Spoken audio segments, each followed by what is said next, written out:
ജനാർദ്ദന കുറുപ്പാണ്.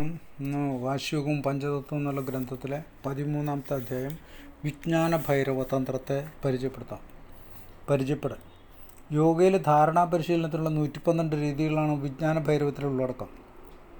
ഈ ധാരണാ രീതികളെ ചിലവുകൊണ്ട് തന്നെ കുണ്ടലിനി ശക്തി ഉണർത്തി മഹത്തായ ആത്മീയ അവസ്ഥയിലേക്ക് ഉയരാൻ കഴിയുമെന്നതാണ് ഈ തന്ത്രത്തെ അനന്യമാക്കി തീർക്കുന്നത്. ധാരണാ പരിശീലനമാണ് പ്രതിപാദിക്കപ്പെടുന്നത്, യോഗശാസ്ത്ര വിശദീകരണമല്ല.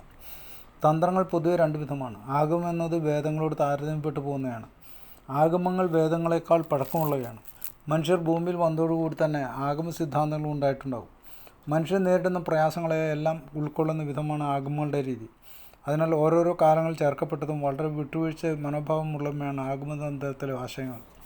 അഥർവ മുനിയാണ് ഈ ആഗമതന്ത്രങ്ങളെ ക്രോഡീകരിച്ച് 4ാമത് വേദമുണ്ടാക്കിയത്. അത് അഥർവ വേദമായി. വ്യാസമുനിയുടെ സമകാലികനായിരുന്നു അത്രേ അഥർവമുനി. അവർ പരസ്പരം അറിയുമായിരുന്നു എന്നും ഹരിയാനയിൽ നിന്ന് ജീവിച്ചിരുന്നെന്നും പറയപ്പെടുന്നു.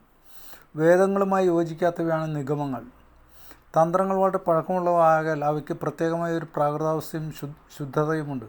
അതിനാൽ നിലവിലുള്ള സാമൂഹ്യാവസ്ഥയിൽ പലതും ത്യജിക്കാതെ അവ പരിശീലിക്കുന്നതിന് എളുപ്പമാകുകയില്ല. തന്ത്രമെന്ന വാക്ക് 2 വർണ്ണങ്ങൾ ചേർന്നാണ്. തനോതി എന്നാൽ വികസിക്കുന്ന എന്നർത്ഥം. ത്രായതി എന്നാൽ മോക്ഷദായകം, സ്വതന്ത്രദായകം. അതിനാൽ തന്ത്രമെന്ന് മനസ്സിൻ്റെ വികാസത്തെയും മോക്ഷദായകമായ ഊർജത്തിൻ്റെ ഉൽപ്പാദനത്തെയും സൂചിപ്പിക്കുന്നു.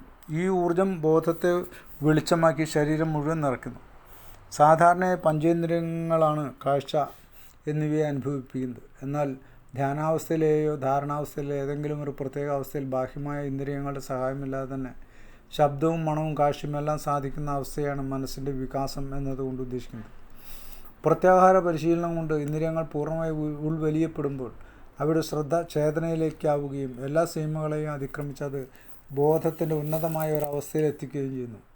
സംസ്കൃതത്തിൽ ഈ വിധ അന്ധകരണ ബോധത്തിൻ്റെ അത്യുന്നതാവസ്ഥയെ ബ്രഹ്മം എന്ന് പറയുന്നു. ബ്രഹ്മവും വികസിപ്പിക്കുന്നത് എന്ന അർത്ഥവ്യാപ്തിയുള്ളതാണ്. ഈ അവസ്ഥയിൽ യോഗി സർവ്വതും അറിയുന്ന ബോധത്തിലെത്തുന്നു. തന്ത്രത്തിൻ്റെ ലക്ഷ്യം തന്നെ മനുഷ്യനെ സർവ്വ അറിവുകളും നേടുന്നത് തയ്യാറാക്കുക എന്നുള്ളതാണ്. അതിനാൽ തന്ത്രപരിശീലനം കൊണ്ട് യോഗി തൻ്റെ സത്വത്തെ തിരിച്ചറിയുന്നു, അതിനെ മോചിപ്പിക്കാൻ പരിശ്രമിക്കുന്നു. എന്നാൽ സമൂഹവും അതോടൊപ്പം ഉയർത്തപ്പെടുവാൻ പരിശ്രമിക്കേണ്ടതും അത്യാവശ്യമാണ്.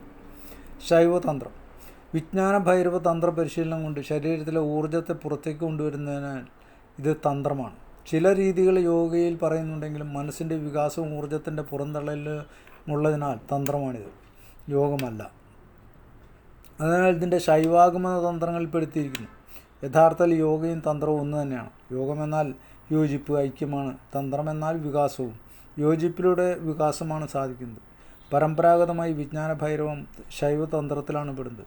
ശൈവമായ എല്ലാ യഥാർത്ഥങ്ങളെയും തിരിച്ചറിയാൻ പറ്റാത്ത വിധം ഇടകലർന്ന് കിടക്കുകയാണ്. ഏറ്റവും ഉയർന്ന ബ്രഹ്മാവസ്ഥയെ പ്രാപിച്ച ശ്രീ പരമശിവൻ്റെ രീതികൾ അവലംബിച്ചവർ ശൈവന്മാർ എന്നറിയപ്പെടുന്നു. വിഷ്ണുവിൻ്റെ പരമ്പര തുടർന്നവർ വൈഷ്ണവരും, ശക്തി പരമ്പര തുടർന്നവർ ശക്തരുമായി അറിയപ്പെട്ടു. കൂടാതെ ഗണപതി, സൂര്യൻ എന്നിവരുടെ പേരിലും തന്ത്രങ്ങളുണ്ട്. ഇങ്ങനെ ശൈവതന്ത്രങ്ങൾ, വൈഷ്ണവതന്ത്രങ്ങൾ, ശക്തതന്ത്രങ്ങൾ, സൗരതന്ത്രങ്ങൾ, ഗാണപത്യതന്ത്രങ്ങൾ എന്നിങ്ങനെയാണ് തന്ത്രങ്ങളുള്ളത്. എല്ലാ അറിവുകളുടെയും ചിന്തയുടെയും സംസ്കാരത്തിൻ്റെയും ആത്മീയജ്ഞാനത്തിൻ്റെയും സംഹിതകളാണ് തന്ത്രങ്ങൾ. ശൈവതന്ത്രം 2 വിഭാഗമായി പടരുന്നു: കാശ്മീർ ശൈവവും ശൈവ സിദ്ധാന്തവും. കാശ്മീർ ശൈവമാണ് വടക്കേ ഇന്ത്യയിൽ പ്രചാരത്തിലുള്ളത്. പ്രഗത്ഭരായ അനേകം ഋഷിമാരുടെയും പണ്ഡിതന്മാരുടെയും ചിന്തകളും പരിശീലനങ്ങളുമാണ് കാശ്മീർ ശൈവത്തിന് കാരണമായത്. ഈ ശൈവ തത്വചിന്ത തന്നെ സ്പന്ദശാസ്ത്രങ്ങൾ, പ്രത്യഭിജ്ഞാനം എന്നിങ്ങനെ 2 വിധത്തിൽ വിവരിക്കാം. സ്പന്ദശാസ്ത്രം എന്നാൽ പ്രകമ്പനത്തിൻ്റെ, വിറയ്ക്കലിൻ്റെ ശാസ്ത്രമാണ്.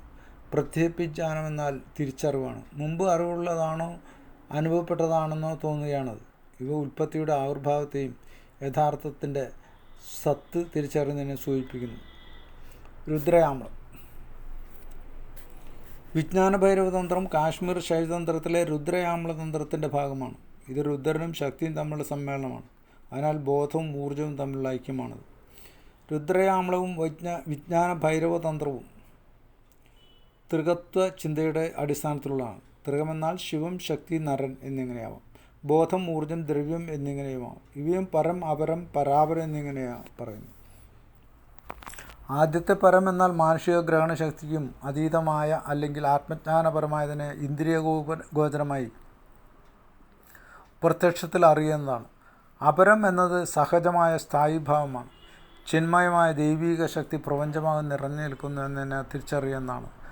പരാപരം എന്നത് പരത്തിനും അപരത്തിനും ഇടയിലുള്ള അവസ്ഥയാണ്. രണ്ട് വിധത്തിലും പ്രത്യക്ഷീഭവിക്കുന്ന അവസ്ഥയാണിത്. ഇനി നാളെ സപ്തഭൂമിക